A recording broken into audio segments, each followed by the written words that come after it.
Buenas tardes. Bueno, voy a hablar de la regencia de María Cristina entre los años 1833 y 1840.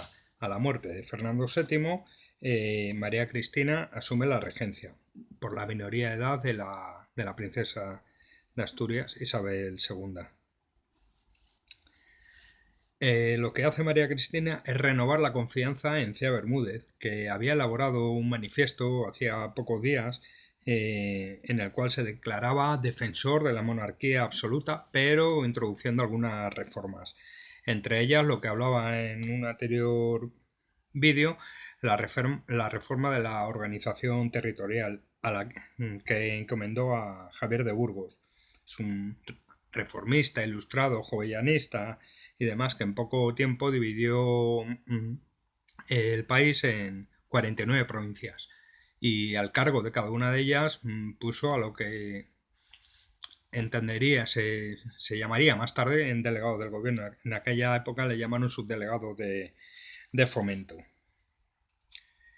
Los primeros levantamientos carlistas, que ya he hablado de ellos, también se produjeron al poco tiempo. A los pocos días empezaron a haber focos de rebelión carlista en el norte, principalmente en el País Vasco, Navarra, también en algunas zonas de Cataluña. Y hacer frente a estos levantamientos carlistas en los primeros años era una dificultad añadida a la ya de por sí dificilísima situación económica del país, con lo cual hubo un avance carlista bastante rápido. Llegaron a las puertas de Madrid, decidieron no atacar, se replegaron o rodearon sin atacar Madrid, y llegaron incluso hasta Cádiz, los carlistas, durante el año 34. María Cristina propuso a Martínez de la Rosa a los pocos meses como nuevo gobierno, como presidente del nuevo gobierno, convocando unas cortes y la elaboración de un texto legal que estableciese un régimen de alguna manera constitucional, ¿vale?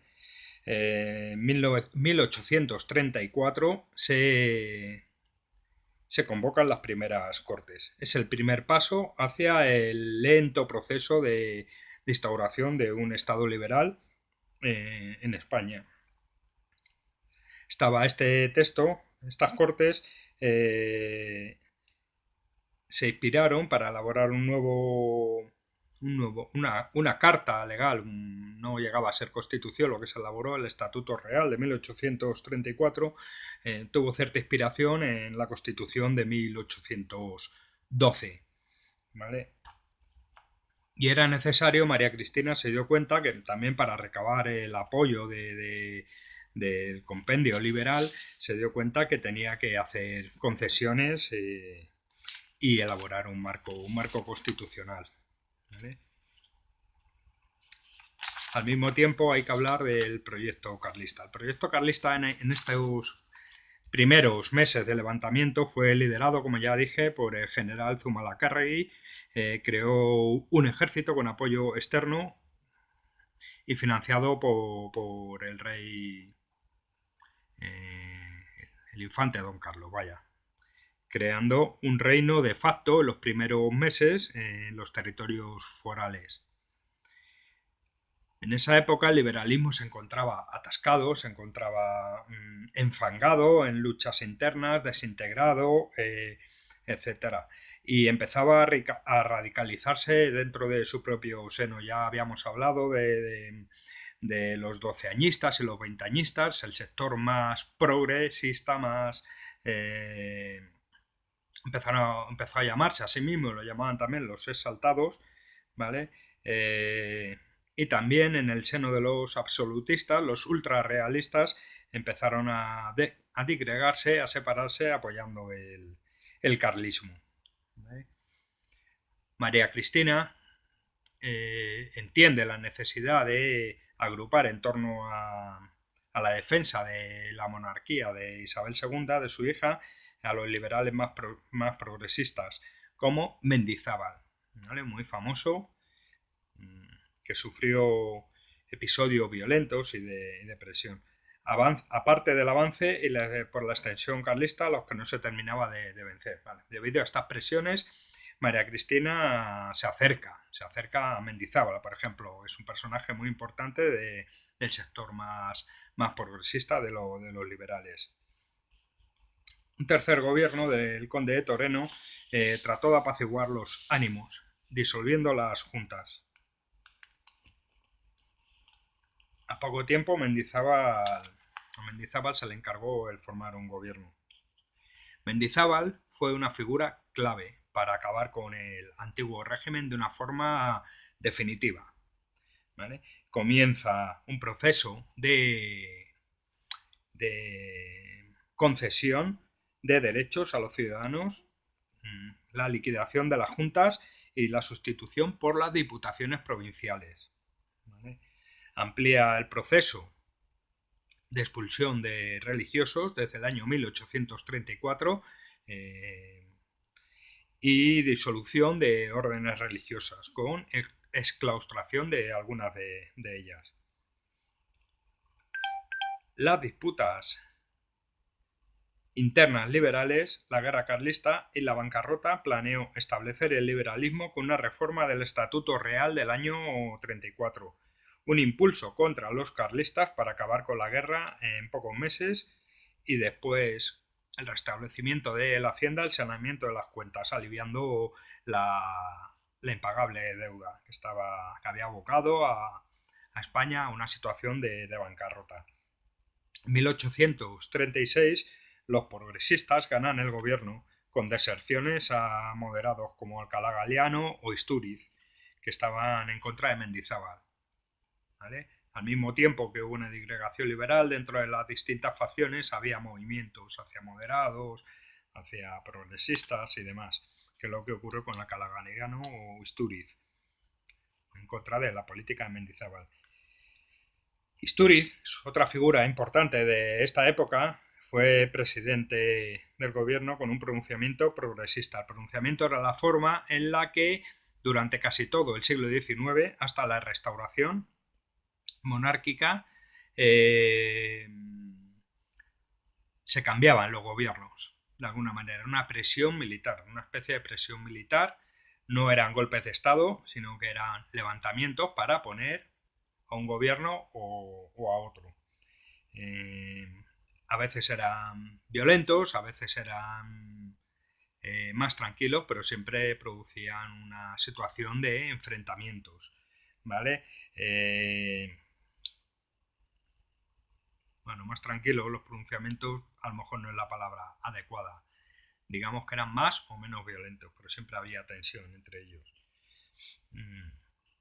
Istúriz se encargó de acercar a los militares al progresismo y creer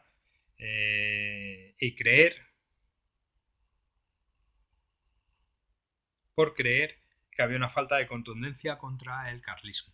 Bien, el pronunciamiento de la Guardia Nacional en los sucesos de la Granja del año 1836 obligó a María Cristina a jurar la Constitución de 1812, hasta que las Cortes decidieran un nuevo gobierno progresista, ¿vale? Con este pronunciamiento. En 1837 se convocan Cortes Constituyentes para elaborar la Constitución, lo que sería la Constitución del año 37, de 1837. Es una Constitución más moderada, pero más precisa que la de Cádiz, ¿vale? Ya empezaban a afinar más, dando pasos hacia el Estado liberal, aunque en algunos asuntos como derechos y libertades habían retrocedido o lo habían tomado de una forma más moderada. Pero sí que es cierto que era más progresista que el Estatuto de 1834. Hubo un cierto consenso entre los principales partidos que daban algo de estabilidad a la situación política de la España de la época. Entre 1837 y 1840 hay un trienio moderado, se llama trienio moderado, un periodo de 3 años de gobiernos moderados, como el gobierno Barají, seguido tras las elecciones por el gobierno de Narciso Heredia, también moderado. Bueno, se sucedían los gobiernos hay un compendio de nombres y de presidentes de gobierno, de ministros, de personajes políticos relevantes que se iban sucediendo en los gobiernos a una velocidad vertiginosa, ¿vale? Espartero exigió ascensos para derrotar al carlismo. Definitivamente tomó las riendas del ejército, del ejército realista, y formó un verdadero partido militar al norte, ¿vale? En 1838 hubo una serie de enfrentamientos políticos entre, por ejemplo, Narváez con los moderados, Espartero con los progresistas, entre Narváez, moderado, y Espartero, que estaba con los progresistas, este último exigiendo la destitución de Narváez, que fue desterrado tras un suceso, un fracaso. Entre 1838 y 1839 el liberalismo se divide definitivamente en dos tendencias. Por un lado los progresistas y por otro lado los moderados, ¿vale? Los progresistas de la tradición veinteañistas y los moderados de los doceañistas, ¿vale?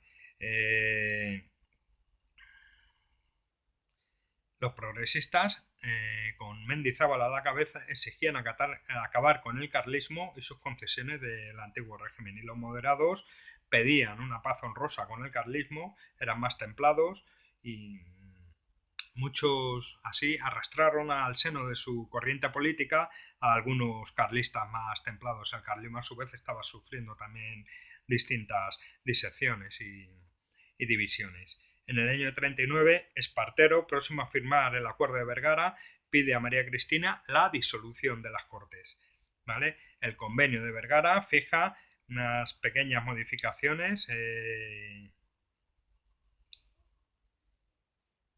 clima de crispación ciudadana en clases bajas y medias estaba ahí tras la firma del Convenio de Vergara, y lo que sí se conseguía es una paz con el carlismo, excepto con los elementos más exaltados, con los ultrarrealistas o carlistas exaltados en este caso, carlistas radicales. El nuevo gobierno en 1840 es un gobierno moderado, muy presionado por los ciudadanos crispados, por esa masa de ciudadanos crispados, por la situación política, económica, por las guerras y demás.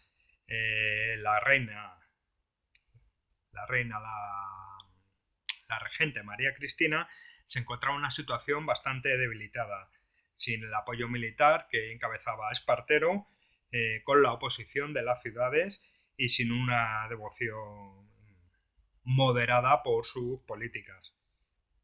Y en ese contexto acordó con Espartero el exilio.